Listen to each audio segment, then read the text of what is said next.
Good morning everyone. हम पढ़ रहे डिराक डेल्टा फंक्शन और आज हम देखेंगे one dimensional Dirac delta function. जैसा कि हमने लास्ट लेक्चर में देखा कि Dirac delta function x is equal to 0 पर इन्फिनिटी वैल्यू देता है। इसके अलावा जितने भी पॉइंट हैं वहाँ पर ये 0 वैल्यू देता है। अगर हम इसके ग्राफ को देखें तो ग्राफ होगा ये x इक्वल 0 पर इन्फिनिटी वैल्यू दे रहा है। इसके अलावा जितने भी पॉइंट है वहाँ पे 0 वैल्यू दे रहा है। इसकी डेफिनेशन को देखें तो डेफिनेशन होगी one dimensional Dirac delta function del x can be pictured as an infinity high an infinity narrow spike. यानी कि डिराक डेल्टा फंक्शन एक इन्फिनिटी हाई और इन्फिनिटी स्मेल नैरो स्पाइक बनाता है जिसका एरिया विथ एरिया 1 जिसका area 1 होता है। चलिए मैथमेटिकली इसका एरिया लिखना चाहिए तो एरिया क्या हो जाएगा, integration del x d x is equal to 1। ये कांस्टेंट रहेगा क्योंकि ये स्पाइक का एरिया हमेशा हमें 1 मिलना है।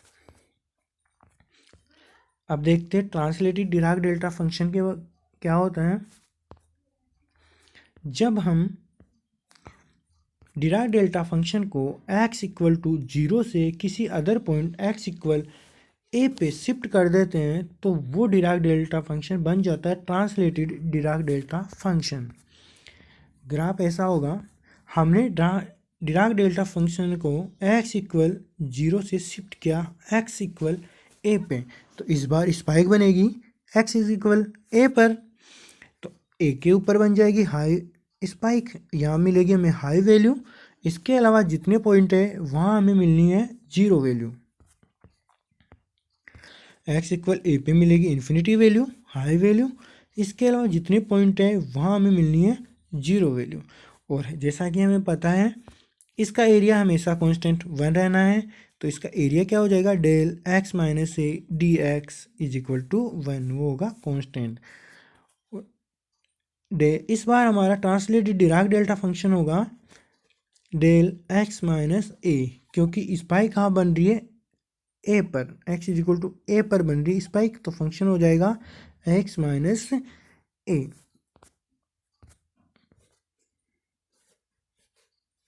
अब हम प्रॉपर्टीज की बात करते हैं डिराक डेल्टा फंक्शन की।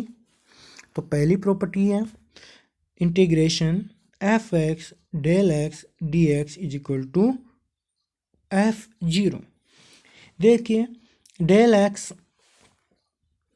इसमें स्पाइक बन रही है x इक्वल टू 0 पे, और हमने देखा डेल एक्स डी एक्स इसकी वैल्यू आती है 1, यानी कि integral del x d x इसकी वैल्यू हो गई 1, कब, x इक्वल टू 0 पे। तो f की हमारे पास क्या रह जाएगा एफ एक्स, और x की जगह क्या रखना है 0, तो ये हो गई पहली प्रॉपर्टी। सेकंड प्रॉपर्टी क्या है, integral f x del x minus a d x f है।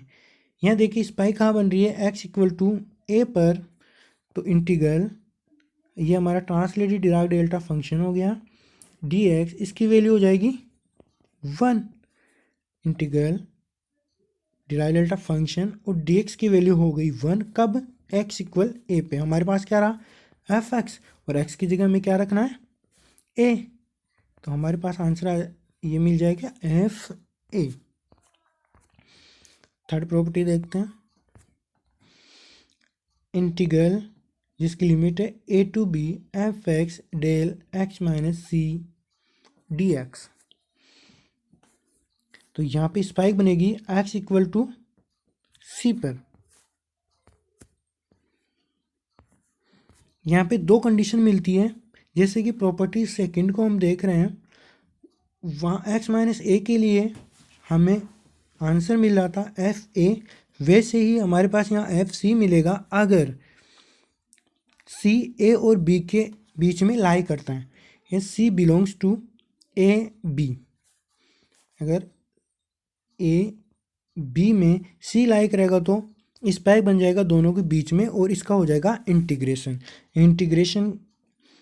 इंटीग्रेशन हो जाएगा डिराक डेल्टा फंक्शन का। इसकी वैल्यू हो जाएगी 1 और एफ एक्स की जगह रख देंगे सी, हमें मिल जाएगा एफ सी। ये होगी पहली कंडीशन जब सी ए व बी के बीच में लाई करें। सेकंड केस, जब सी ए और बी के बीच में लाई नहीं करे, C doesn't belong to A B, उस कंडीशन में क्या होगा, ये रहा ए, ये बी और सी कहीं बाहर हो, मतलब स्पाइक यहाँ बनेगी और हम इंटीग्रेट कर रहे हैं इस एरिया को, क्योंकि हमें लिमिट ये मिली है तो हम इंटीग्रेट कर रहे हैं इसको और स्पाइक बन रही है यहाँ। तो यहाँ पे हमारे पास फंक्शन है नहीं, इसलिए इसकी वैल्यू आएगी 0। ये होगी थर्ड प्रॉपर्टी। अब चलते हैं फोर्थ प्रॉपर्टी के ऊपर। फोर्थ प्रॉपर्टी है डेल के एक्स इज इक्वल 1/mod के डेल एक्स। फिफ्थ प्रॉपर्टी की बात करते हैं। फिफ्थ प्रॉपर्टी हो जाएगी del minus x is equal del x. और सिक्स प्रॉपर्टी है integration f x del n. यहाँ एन का मीनिंग हो गया nth integral of del, nth integral of del. तो क्या हो गई property, f x del n x minus a d x is equal. तो ऐसी कंडीशन मिल जाए तो इसका आंसर क्या होगा, इसको कैसे लिखेंगे, -1 कर दो, उसकी पावर कितनी बार डेरिवेटिव कर रखा है, तो -1 की पावर n कर दो, कितनी बार डेरिवेटिव किया वो पावर में लगा दो, फंक्शन को n बार डेरिवेटिव करके और x की जगह a कर दो, क्योंकि स्पाइक कहाँ बन रही है, x इज इक्वल a पर, तो फंक्शन को n बार डेरिवेटिव करके x is equal to a रख दो। ये हो गई लास्ट प्रॉपर्टी। अब एक क्वेश्चन की बात करते हैं। एक क्वेश्चन है इंटीग्रेशन जिसकी लिमिट है 0 to 3 x³ del x minus 2 dx। देखते हैं इसका सोल्यूशन क्या होगा।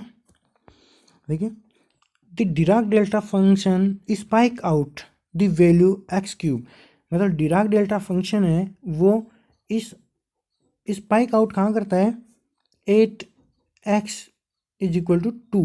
ये देखिए स्पाइक कहाँ बनेगी, x इक्वल टू 2, तो मतलब ये पूरा का पूरा फंक्शन x इक्वल 2 पे स्पाइक आउट करता है। और दूसरी चीज़ हम देख लेते हैं, स्पाइक बनी 2 पर और 2 बिलोंग करता है इंटरवल 0 to 3, यानी कि हम इंटीग्रेट करने जा रहे हैं 0 से 3 की रेंज में और स्पाइक बनेगी 2 के ऊपर, मतलब इंटरवल के बीच में आ रही है स्पाइक, तो इसका भी इंटीग्रेशन हो जाएगा। और हमें पता है integration del x minus 2 dx क्या हो जाएगा, 1। तो ये integration del x minus 2 dx हो जाएगा 1, और अपने पास क्या बचेगा, x³ अपने पास रह जाएगा। देखिए 2 बिलोंग कर रहा है, 2 बिलोंग्स टू इंटरवल 0 to 3, और ये हो गया integration 0 integral del x minus 2, यहाँ पे dx है, यहाँ पे dx आएगा, dx इसकी वैल्यू हो गई 1, हमारे पास रह गया x³ और x की जगह क्या रख देंगे 2, क्योंकि x इक्वल टू 2 पे ही तो बन रही है स्पाइक, तो x इक्वल टू 2 रखा तो 2³ हो गया 8, इसका आंसर आ गया 8।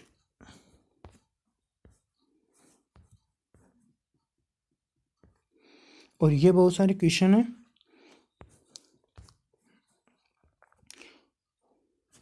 ये क्वेश्चन दिए हुए हैं, इनको सोल्व कीजिए और कमेंट सेक्शन में इनके आंसर भेजिए। नेक्स्ट लेक्चर में इनको डिस्कस कर लेंगे या फिर व्हाट्सएप कर दीजिएगा, तो मैं उनके आंसर आपको पर्सनली भेज दूंगा सोल्व करके। तो कमेंट सेक्शन में देखते हैं किस किस ने आंसर निकाला है और कौन कौन लॉकडाउन में पढ़ाई कर रहे हैं। देखते हैं किस किस का कमेंट आता है आंसर में, इनके सही सही आंसर निकाल के देता है।